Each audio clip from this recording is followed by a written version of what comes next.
Good morning, everyone. This is Mitchell back here on my YouTube channel. Happy Wednesday. I am off work for 4 days in a row, so I'm going to tackle on a couple more fun videos for you guys. I am getting a haircut at 2 o'clock today, so my hair is kind of long. So I am repping the Bucks. This is my first time wearing this new sweatshirt, the new City Edition jerseys. I really love these jerseys, and I got this sweatshirt for Christmas.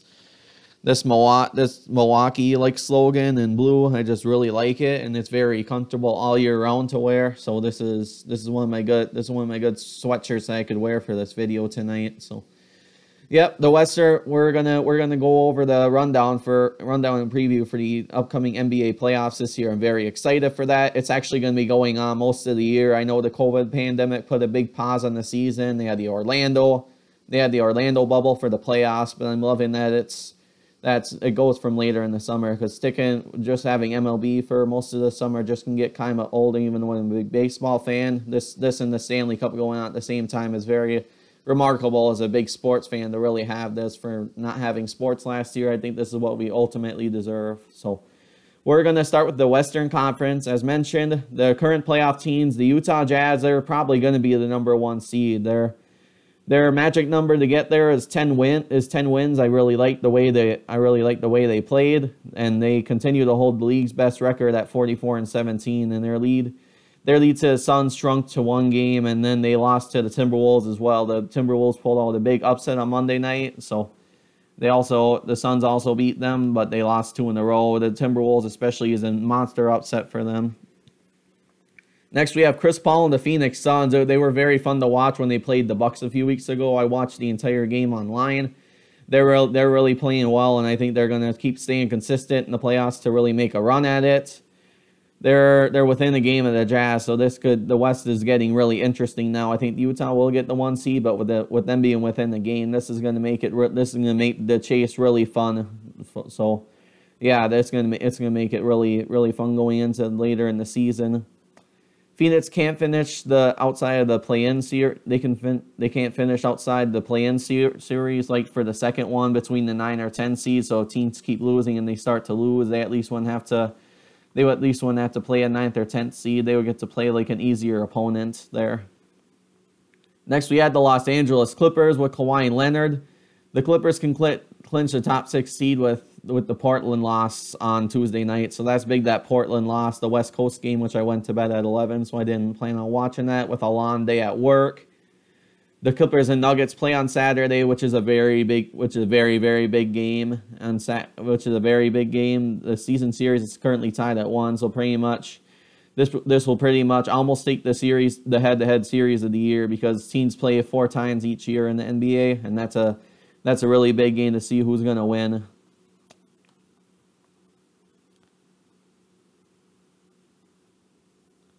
Next, we have Jokic and the Denver Nuggets. Denver was very fun to watch live when I was at the Bucks game against them last year. They're up 4 games ahead of the LA Lakers. Excuse me, they're ahead of the Lakers, and the Lakers are LeBron-less, and Denver keeps winning. They're going to be a very tough 4 seed in the playoffs, and they're going to face off against the Lakers if both seeds stand, and that's going to be a very good series potentially. The top 4 seed looks really good for Denver. They made the Western Conference Finals last season. They were very close to making the finals. It was 2 years in a row where they made the Western Conference Finals, but this time they could break the hump. They could make the finals. The NBA playoffs, you never know this year. It feels like it's the March Madness for all these teams that keep getting hot at the end for the pros. It's gonna make this race, like I said, very good. Next, we have the Lakers. They have a very soft schedule, which they have a very busy but easy schedule. The Lakers and Nuggets play Monday night, and they'll decide the tiebreaker of the series, as it's still tied at 1. So yeah, we'll really see what happens there, and it's gonna decide it just like it is for the Clippers when that series is tied at 1 for the Nuggets. So there's a lot of speculation with LeBron out. With the time being, the Lakers hold just a 2-loss lead over number 6 seed Dallas, and Dallas is one of my new favorite teams, besides the Milwaukee Bucks. I really like as a Michigan fan having Trey Burke. I hope he's healthy for the playoffs, and Tim Hardaway Jr. on the same team. It brings back a lot of memories watching them together in the 2013 runner-up year. And also Luka Doncic, my friend really got me interested once I looked up his YouTube highlights. That's when I started to really have the outside Bucks player crush on him. So yeah, they're going to be a team that could really control their own destiny, and the Lakers don't control their own destiny, especially being a top 4 seed, as they mentioned in this article. Now we talk about Dallas. Dallas has jumped ahead of the Portland Trail Blazers for the number 6 seed, which is a very good seed for them. They could still make the 5 seed. They make enough noise, but I think they'll be a 6 seed if they keep it going. They own the tiebreaker, which they're going to play the Lakers in the head-to-head series. They're up 2-1, and that's going to decide who wins the series between both of them. And the Trailblazers do own the tiebreaker, so they have yet to play each other. They have yet to play each other again this year. Their magic number to clinch the play-in series is 4. The magic number to clinch playoffs is 11. So it's going to really come down to the end for the Mavericks. Next, we do have Portland. They do not control their own destiny for the 6th seed, but they do trail Dallas by 1 game. So I don't know if they play each other, like I said earlier yet, but they do. They could control the 6th seed there. So they're two fun teams from the West that I really enjoy watching. Damian Lillard is another good player of mine that I like watching. Memphis got smoked by Denver on Monday, which is no surprise with Denver playing this well, and they're 1 game back of Portland. So this is basically going to be the March Madness of the Western Conference, just for teams to avoid the play-in games and get the bye, which would be phenomenal for the teams that just want to start making runs this year. Next, we have Greg Popovich and the San Antonio Spurs. They're up 2 losses on the Warriors. The Warriors are 2 games behind them. They have no games remaining against either of those teams, and again, which is including the Warriors. The Spurs also have the league toughest schedule according to opponent percentage.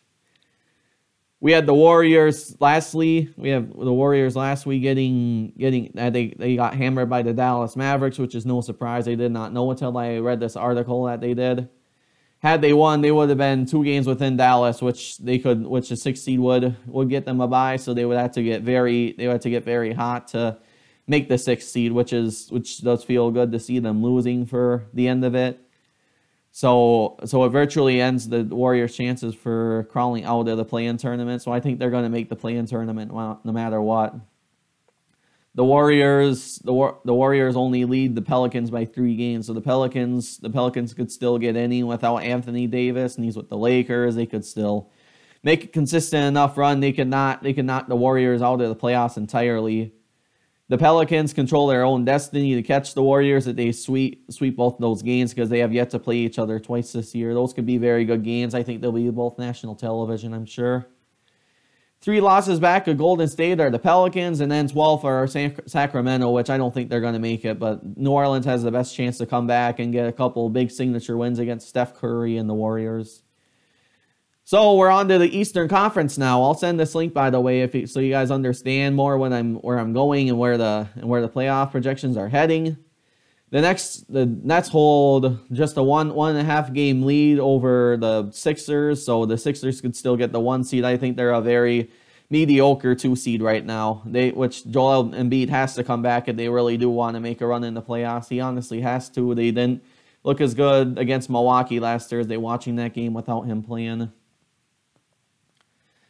The 76ers, they snapped a 4-game losing streak over Oklahoma City, and the Sportsline projections had the Sixers falling behind. Also beware of the potential 3 seed with the Bucks getting hot. The Sixers lead the Bucks by just 2 games, and Milwaukee, we do own the tiebreaker thanks to a 3-0 head-to-head sweep. So we did sweep the Sixers 3-0. So that was definitely incredible to have. It was definitely incredible to have the head-to-head sweep, and it's just, yeah. I think they're very tough once they have Joel Embiid, but they're mediocre without him. Next, we have Milwaukee. They're number 4. They're number 3 and number 4, which is the 5-loss lead over the Knicks. And Knicks came back against them, which I forgot. They have a real shot at jumping the number 2 seed, which would mean home court advantage in a potential second-round matchup. So the second-round matchup having the 76ers because they would play each other as 3 versus 2. That's what Vegas is predicting. That'd be a heck of a matchup for the second round. And Milwaukee needs redemption after losing to the really tough Miami team last season. They're 2 games behind, and they own the tiebreaker. Like I said, they're up 3-0, which is very big that they continue to be. They played well against them all 3 games, and I think they did sweep them this year. Yep, they did. Yeah, they did sweep them because they only played 3 times this year. They had the 5th easiest schedule down the stretch, and Milwaukee clinched the spot in the least the play-in tournament with a win over the Hornets. So at the very least, they could at least make the play-in tournament. So no matter what, they're gonna play in the play-in tournament if they really do fall, which I don't think will happen. But worst comes to worst, they will play in the play-in tournament. They beat the Hornets last night, but 114-104. So as a Bucks fan, I was very happy to see that they won that game. The strength of schedule is 26. The projected seed is still number 3 if Philadelphia does get a couple of big wins and Joel Embiid gets healthy on time. So we had the Knicks. They're tied with the Hawks record wise, but they're still above because they're at 3-0 with they're at 3-0. They swept the season series with the Hawks 3-0 with Trae Young being out on Sunday and them shooting so well against the Bucks. That's where I worry that they could run into Atlanta the first or second round, which would make it very tough. Their projected seed is number 5 just because they did sweep Atlanta, and their strength of remaining schedule is 5th, which is the 5th toughest in the entire NBA, which is meant there. The Hawks are flying high. They won 7 out of their last 10. They did upset Milwaukee on Sunday night. Very upset about that one, but they deserved it far more the way they shot. They're not going to catch Milwaukee, but they had a very, very big signature win, and they could still make it as a 4 seed. The Hawks are tied with the Knicks, and they hold the tie. The Hawks are tied with the Knicks, and they hold the tiebreaker. So we won't go over that part again. Atlanta does have the lead on the Celtics for the number 5 seed as well, and they could have 3 games because Atlanta owns the tiebreaker over Boston in a 2-1 series advantage. They could definitely jump ahead of Boston just because they are owning the tiebreaker, and they're going to play each other one more time this year. But I think they're ultimately going to get the 5 seed over Boston. So Boston took a bad loss to the Thunder on Tuesday, and now they're 2 games back from the Atlanta Hawks in New York, and New York and Atlanta still beat them quite a bit. 2 games can very well determine who gets the 6th seed, and they're playing against the downside that they fell 7 games with the Heat, who they played twice over the last season's week. So they're gonna play each other 2 more times. They'll decide who gets the 6th seed, which Miami is edging to get out of the play-in games after having an appearance with the NBA Finals last year. They definitely want to bye. They definitely don't want to play in the play-in games, even though they're down this year. They are now tied with the Celtics for head-to-head matchups remaining. So they're gonna have 2 head-to-head matchups. So they're gonna either way, someone between the 2 of them, unless someone goes 0-2 between the tiebreaker, one of them's gonna get the 7th seed, and one of them's gonna miss the play-in games. And Miami is projected to be 7th, so I think they're going to remain 7th because they're not playing as well lately. And Boston, I think, is going to be playing good enough to be the 6th seed under head coach Brad Stevens. So I think they will remain as a 7th, but yet they're going to be very interesting games to watch throughout time. We have Charlotte, who's number 8 seed. They lost to the Bucks, and they could pass Miami up for the 7th seed. So there's a lot in the air where the Heat could get the 8th seed, and they could play the number 10th seed, which is the Wizards. They're down one loss to Miami, like I said, and they have one more matchup where they could pass them up. They're still projected to be 8, but you never know if they upset Miami. Then they'll get the 7th seed. Next, we had the Pacers, and there's a 2-game lead over the Wizards, so they could still be down to 10th if the Wizards do pull it out enough. And the Pacers also trail the Hornets by just 1 game, and although the Hornets own the tiebreaker, which equates to an effective 2-game gap, and the Pacers own the Hornets, so I think they could pass up Charlotte and at the end of the day. That's what I was gonna say.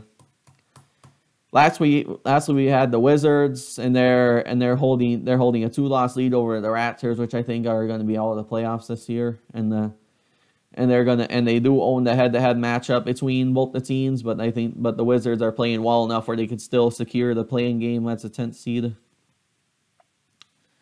They trail by 2 losses to get the 9th seed, so I don't think it's likely that they're gonna pass up Indiana. The game is a must win. The game is a